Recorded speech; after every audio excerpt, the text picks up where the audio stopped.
ਕੌਮੀ ਪਰਵਾਨੇ ਸਰਦਾਰ ਸ਼ਮੀਰ ਸਿੰਘ। ਵਾਹਿਗੁਰੂ ਜੀ ਕਾ ਖਾਲਸਾ, ਵਾਹਿਗੁਰੂ ਜੀ ਕੀ ਫਤਿਹ। ਸਰਦਾਰ ਸ਼ਮੀਰ ਸਿੰਘ ਠੇਠਰ ਲਾਹੌਰ ਨਿਵਾਸੀ ਆਪਣੇ ਸਮੇਂ ਦਾ ਅਦੁੱਤੀ ਨਿਸ਼ਾਨੇਬਾਜ਼ ਮੰਨਿਆ ਜਾਂਦਾ ਸੀ।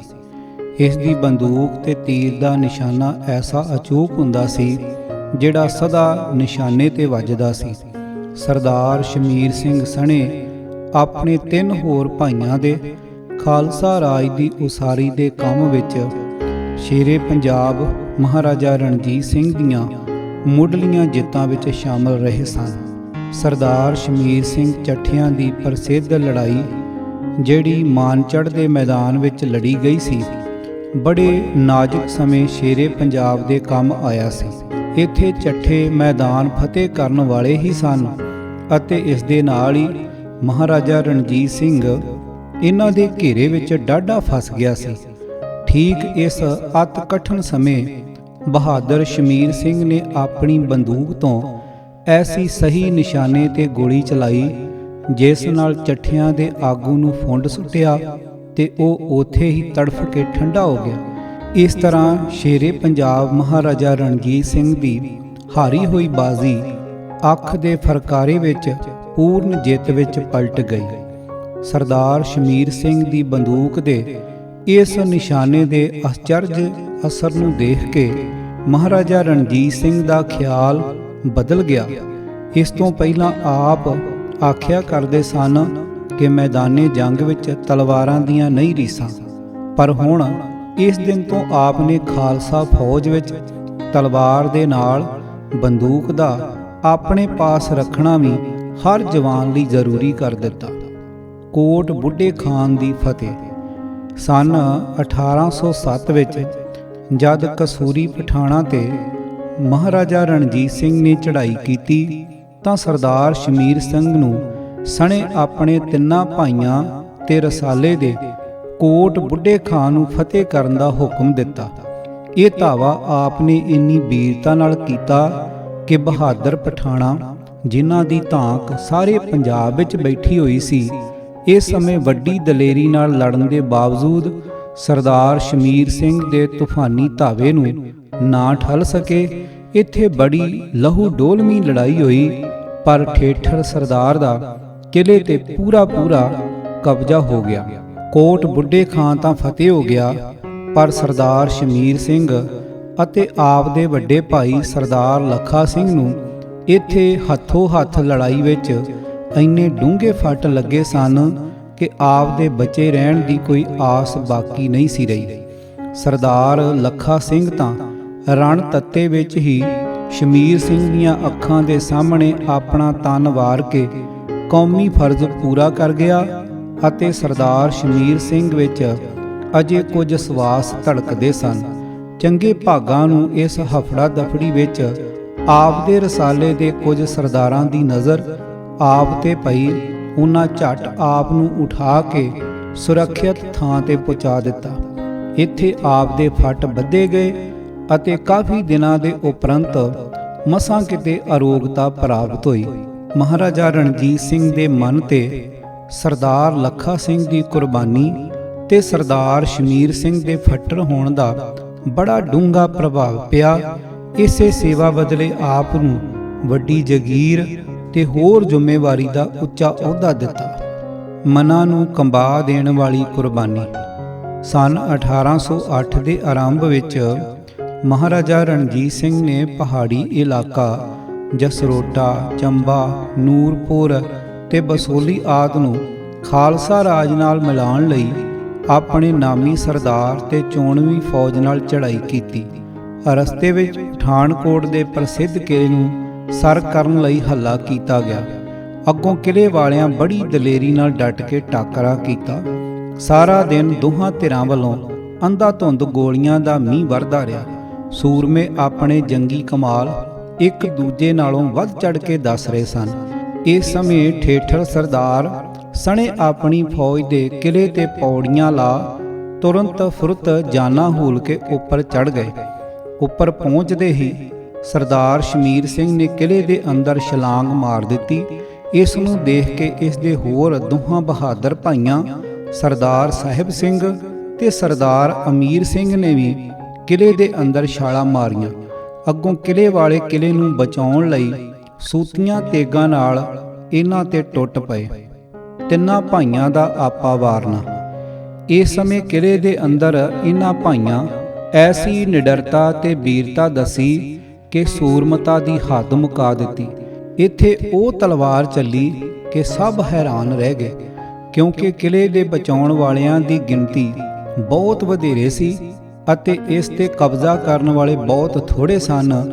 ਇਸ ਲਈ ਇਹਨਾਂ ਵਿੱਚੋਂ ਸਰਦਾਰ ਸਾਹਿਬ ਸਿੰਘ ਤੇ ਅਮੀਰ ਸਿੰਘ ਤਾਂ ਆਪਣਾ ਨਾਮ ਸੂਰਮਿਆਂ ਦੇ ਗਗਨ ਤੇ ਸਦਾ ਲਈ ਚਮਕਦਾ ਛੱਡ ਕੇ ਆਪਣੇ ਸਰੀਰ ਲੇਖੇ ਲਾ ਗਏ ਅਤੇ ਸਰਦਾਰ ਸ਼ਮੀਰ ਸਿੰਘ ਮੁੜ ਸਖਤ ਫੱਟੜ ਹੋਇਆ।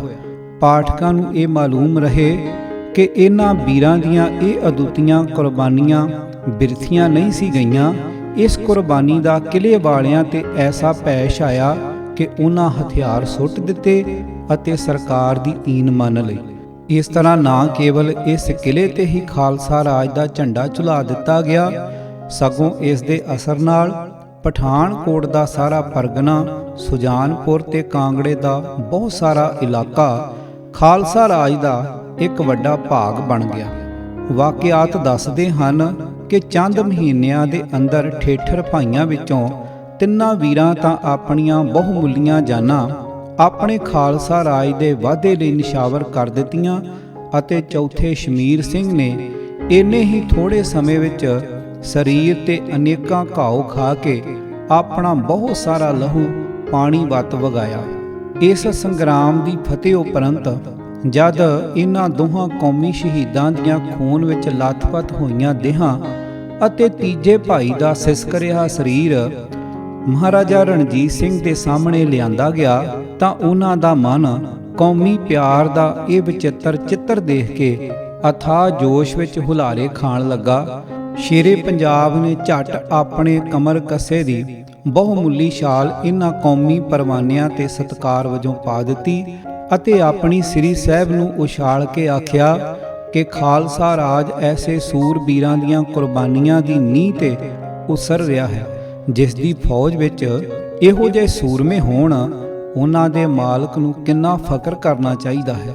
ਇਸ ਦੇ ਬਾਅਦ ਬਹੁਤ ਬੜੀ ਫੌਜੀ ਸ਼ਾਨ ਨਾਲ, ਜਿਸ ਵਿੱਚ ਸ਼ੇਰੇ ਪੰਜਾਬ ਆਪ ਵੀ ਸ਼ਾਮਲ ਸਨ, ਇਹਨਾਂ ਅਤੇ ਹੋਰਨਾਂ ਸ਼ਹੀਦਾਂ ਦੀਆਂ ਪਾਵਨ ਦੇਹਾਂ ਦਾ ਅੰਤਮ ਸੰਸਕਾਰ ਕੀਤਾ ਗਿਆ।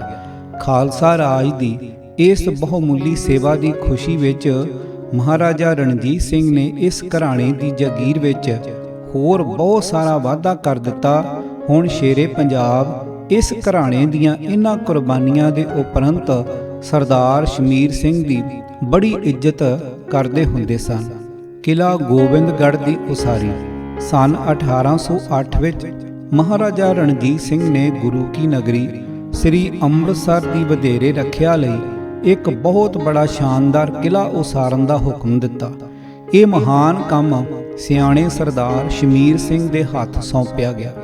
ਇਸ ਕਿਲ੍ਹੇ ਦੀ ਉਸਾਰੀ ਬਾਰੇ ਪਹਿਲਾਂ ਅੰਦਾਜ਼ਾ ਇਹ ਸੀ ਕਿ ਇਸ ਉੱਪਰ ਘੱਟੋ ਘੱਟ 3 ਸਾਲ ਲੱਗਣਗੇ, ਪਰ ਸਰਦਾਰ ਸ਼ਮੀਰ ਸਿੰਘ ਦੀ ਦਿਨ ਰਾਤ ਦੀ ਅਥੱਕ ਘਾਲ ਦੇ ਕਾਰਨ ਕਿਲ੍ਹਾ ਨਿਯਤ ਸਮੇਂ ਤੋਂ ਬਹੁਤ ਪਹਿਲਾਂ ਤਿਆਰ ਹੋ ਗਿਆ। ਅਰਥਾਤ ਇਹ ਕਿਲ੍ਹਾ ਸੰਨ 1809 ਤੋਂ ਮੁੱਕਣ ਤੋਂ ਪਹਿਲਾਂ ਹੀ ਤਿਆਰ ਹੋ ਗਿਆ ਸੀ।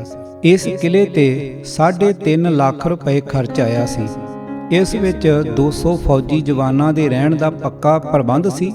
ਕਿਲ੍ਹੇ ਦੀਆਂ ਫਸੀਲਾਂ ਤੇ 20 ਵੱਡੀਆਂ ਤੋਪਾਂ ਬੀੜਨ ਦੇ ਬੁਰਜ ਸਨ। ਇਸ ਵਿੱਚ ਖਾਲਸਾ ਰਾਜ ਦੇ ਸਭ ਤੋਂ ਵੱਡੇ ਖਜ਼ਾਨੇ ਜਮ੍ਹਾਂ ਕਰਨ ਲਈ ਪੱਕੇ ਜ਼ਮੀਨਦੋਜ਼ ਸਥਾਨ ਬਣਾਏ ਗਏ ਸਨ, ਜਿਨ੍ਹਾਂ ਵਿੱਚ ਪਿੱਛੋਂ ਜਾ ਕੇ ਸੋਨੇ ਚਾਂਦੀ ਦੀਆਂ ਇੱਟਾਂ, ਮੋਹਰਾਂ ਤੇ ਬੁੱਤਕੀਆਂ, ਜਿਨ੍ਹਾਂ ਦੀ ਕੀਮਤ 80 ਕਰੋੜ ਰੁਪਏ ਸੀ ਅਤੇ ਇਸ ਤੋਂ ਵੀ ਵੱਖ 10 ਕਰੋੜ ਰੁਪਇਆ ਇੱਥੇ ਜਮ੍ਹਾਂ ਕੀਤਾ ਗਿਆ ਸੀ। ਇਸ ਕਿਲ੍ਹੇ ਦਾ ਨਾਮ ਰੱਖਣਾ।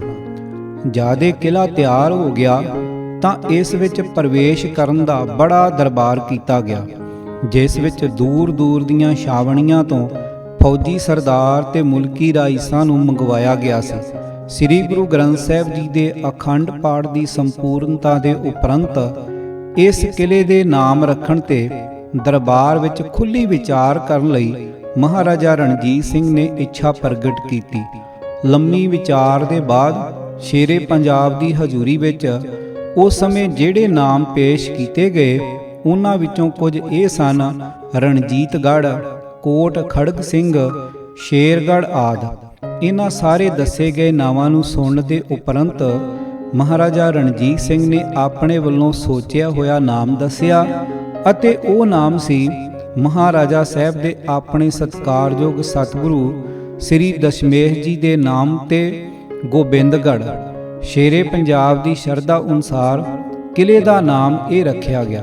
ਇਸ ਨਾਮ ਨੂੰ ਸੁਣ ਕੇ ਸਾਰੇ ਦਰਬਾਰੀ ਧੰਨ ਧੰਨ ਕਰ ਉੱਠੇ। ਮਹਾਰਾਜਾ ਰਣਜੀਤ ਸਿੰਘ ਦੀ ਆਪਣੇ ਸਤਿਗੁਰੂ ਲਈ ਸ਼ਰਧਾ ਤੇ ਪਿਆਰ ਦੀ ਇਹ ਦੂਜੀ ਮਿਸਾਲ ਸੀ। ਪਹਿਲੀ ਵੇਰ ਸਿੱਕਾ ਜਰਬ ਚਲਾਉਣ ਦੀ ਥਾਵੇਂ ਮਹਾਰਾਜਾ ਰਣਜੀਤ ਸਿੰਘ ਨੇ ਆਪਣੇ ਨਾਮ ਦੀ ਥਾਵੇਂ ਸਤਿਗੁਰੂ ਗੁਰੂ ਨਾਨਕ ਸਾਹਿਬ ਜੀ ਦੇ ਨਾਮ ਤੇ ਨਾਨਕਸ਼ਾਹੀ ਰੁਪਇਆ ਚਾਲੂ ਕੀਤਾ ਸੀ ਅਤੇ ਹੁਣ ਦੂਜੀ ਵੇਰ ਇਸ ਯਾਦਗਾਰੀ ਕਿਲੇ ਦਾ ਨਾਮ ਆਪਣੇ ਜਾਂ ਆਪਣੇ ਸਹਿਜਾਦਿਆਂ ਦੇ ਨਾਮ ਤੇ ਰੱਖਣ ਦੀ ਥਾਂ ਗੁਰੂ ਗੋਬਿੰਦ ਸਿੰਘ ਜੀ ਦੇ ਨਾਮ ਦੀ ਯਾਦਗਾਰ ਅਟੱਲ ਰੱਖਣ ਲਈ ਗੋਬਿੰਦਗੜ੍ਹ ਰੱਖਿਆ। ਸ਼ੇਰੇ ਪੰਜਾਬ ਦੇ ਇਹਨਾਂ ਅਮਲੀ ਕਰਤਵਾਂ ਤੋਂ ਸੌਖੇ ਹੀ ਸਰਕਾਰ ਦੇ ਧਾਰਮਿਕ ਜੀਵਨ ਦੀ ਝਲਕ ਅੱਖਾਂ ਅੱਗੇ ਆ ਖਲੋਂਦੀ ਹੈ। ਗੋਬਿੰਦਗੜ੍ਹ ਦੀ ਕਿਲ੍ਹਾਦਾਰੀ।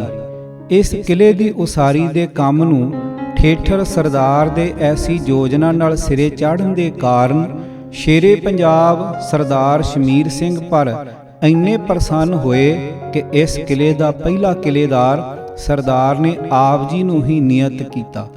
ਖਾਲਸਾ ਰਾਜ ਸਮੇਂ ਇਹ ਅਹੁਦਾ ਬੜਾ ਹੀ ਉੱਚਾ ਤੇ ਭਰੋਸੇ ਵਾਲਾ ਸਮਝਿਆ ਜਾਂਦਾ ਸੀ। ਕਈ ਕਰੋੜ ਰੁਪਏ ਦੇ ਖਜ਼ਾਨੇ ਤੋਂ ਛੁੱਟ ਜੰਗੀ ਹਥਿਆਰ ਤੇ ਬਹੁਤ ਭਾਰੀ ਜ਼ਖੀਰਾ, ਗੋਲਾ ਬਰੂਦ ਅਤੇ ਹੋਰ ਜੰਗੀ ਸਾਮਾਨ ਇਸੇ ਕਿਲੇ ਵਿੱਚ ਰੱਖਿਆ ਗਿਆ ਸੀ। ਇਸ ਭਾਰੀ ਜ਼ਿੰਮੇਵਾਰੀ ਦੇ ਅਹੁਦੇ ਤੇ ਆਪ 10 ਸਾਲ 8 ਮਹੀਨੇ ਰਹੇ। ਇਸ ਦੇ ਉਪਰੰਤ ਆਪ ਜੀ ਦੀ ਸੇਵਾ ਦੀ ਪਹਾੜੀ ਇਲਾਕੇ ਦੇ ਪ੍ਰਬੰਧ ਲਈ ਲੋੜ ਪ੍ਰਤੀਤ ਹੋਈ ਤਾਂ ਆਪ ਨੂੰ ਕਿਲ੍ਹਾ ਨੂਰਪੁਰ ਦੀ ਕਿਲ੍ਹੇਦਾਰੀ ਤੇ ਨਿਜਾਮਤ ਦਿੱਤੀ ਗਈ। ਨੂਰਪੁਰ ਦੀ ਕਿਲ੍ਹਾਦਾਰੀ। ਨੂਰਪੁਰ ਦੀ ਪਹਾੜੀ ਰਿਆਸਤ ਜਦ ਤੋਂ ਖਾਲਸਾ ਰਾਜ ਦੇ ਅਧੀਨ ਲੈ ਆਂਦੀ ਗਈ ਸੀ, ਉਥੋਂ ਦੇ ਰਾਈਸ ਦੀ ਸ਼ਰਾਰਤ ਦੇ ਕਾਰਨ ਇਸ ਇਲਾਕੇ ਵਿੱਚ ਕੁਝ ਨਾ ਕੁਝ ਰੌਲਾ ਰੱਪਾ ਹੁੰਦਾ ਰਹਿੰਦਾ ਸੀ। ਇਹ ਆਪਣਾ ਮਾਲੀਆ ਤੇ ਬਾਜ਼ਗੁਜ਼ਾਰੀ ਦੇ ਤਾਰਨ ਵਿੱਚ ਸਦਾ ਗਾਫਲ ਰਹਿੰਦਾ ਸੀ। ਅਕਸਰ ਬਕਾਏ ਇਸ ਦੇ ਜਿੰਮੇ ਨਿਕਲਦੇ ਸਨ। ਸ਼ੇਰੇ ਪੰਜਾਬ ਨੇ ਕਈ ਵਾਰਾਂ ਇਸ ਪਹਾੜੀਏ ਨੂੰ ਸਿੱਧੇ ਰਾਹ ਪਾਉਣ ਦਾ ਯਤਨ ਕੀਤਾ। ਕਈ ਜ਼ਿੰਮੇਵਾਰ ਅਫਸਰ ਇੱਥੇ ਭੇਜੇ ਗਏ, ਪਰ ਜਿਹੋ ਜਿਹਾ ਪ੍ਰਬੰਧ ਮਹਾਰਾਜਾ ਰਣਜੀਤ ਸਿੰਘ ਚਾਹੁੰਦੇ ਸਨ ਉਹੋ ਜਿਹਾ ਨਾ ਹੋ ਸਕਿਆ। ਸਨ 1819 ਵਿੱਚ ਲੰਬੀ ਵਿਚਾਰ ਦੇ ਉਪਰੰਤ ਇਸ ਕੰਮ ਦੀ ਸਫਲਤਾ ਲਈ ਮਹਾਰਾਜਾ ਰਣਜੀਤ ਸਿੰਘ ਨੇ ਸਰਦਾਰ ਸ਼ਮੀਰ ਸਿੰਘ ਨੂੰ ਯੋਗ ਸਮਝ ਕੇ ਨੂਰਪੁਰ ਦਾ ਹਾਕਮ ਨਿਯਤ ਕਰਕੇ ਭੇਜਿਆ। ਆਪ ਦੀ ਥਾਂ ਕਿਲ੍ਹਾ ਗੋਬਿੰਦਗੜ੍ਹ ਦਾ ਕਿਲ੍ਹੇਦਾਰ ਫਕੀਰ ਅਜੀਜ਼ੁਦੀਨ ਦਾ ਨਿੱਕਾ ਭਾਈ ਫਕੀਰ ਇਮਾਮੁਦੀਨ ਨਿਯਤ ਹੋਇਆ। ਸਰਦਾਰ ਸ਼ਮੀਰ ਸਿੰਘ ਨੇ ਨੂਰਪੁਰ ਪਹੁੰਚ ਕੇ ਆਪਣੇ ਅਧਿਕਾਰਾਂ ਦੀ ਐਸੀ ਯੋਗ ਵਰਤੋਂ ਕੀਤੀ ਕਿ ਜਿਸ ਦੇ ਅਸਰ ਨਾਲ ਇੱਥੋਂ ਦੇ ਰਾਈਸ ਤੇ ਵਸਨੀਕ ਸਿੱਧੇ ਤੀਰ ਹੋ ਗਏ। ਪਿਛਲੇ ਬਕਾਏ ਦਾ ਇੱਕ ਇੱਕ ਪੈਸਾ ਉਹਨਾਂ ਤੋਂ ਪ੍ਰਾਪਤ ਕਰ ਲਿਆ ਤੇ ਅੱਗੇ ਨੂੰ ਸਾਰੇ ਜ਼ਰੂਰੀ ਦਾਖਲੇ ਸਮੇਂ ਸਿਰ ਹੋਣ ਲੱਗ ਪਏ। ਅਕਾਲ ਚਲਾਣਾ। ਮਹਾਰਾਜਾ ਰਣਜੀਤ ਸਿੰਘ ਆਪ ਜੀ ਦੀ ਇਹ ਸੇਵਾ ਤੇ ਅਤ ਪ੍ਰਸੰਨ ਹੋਏ ਤੇ ਆਪ ਦੀ ਪਹਿਲੀ ਜਾਗੀਰ ਵਿੱਚ ਹੋਰ ਵਾਧਾ ਕੀਤਾ ਗਿਆ।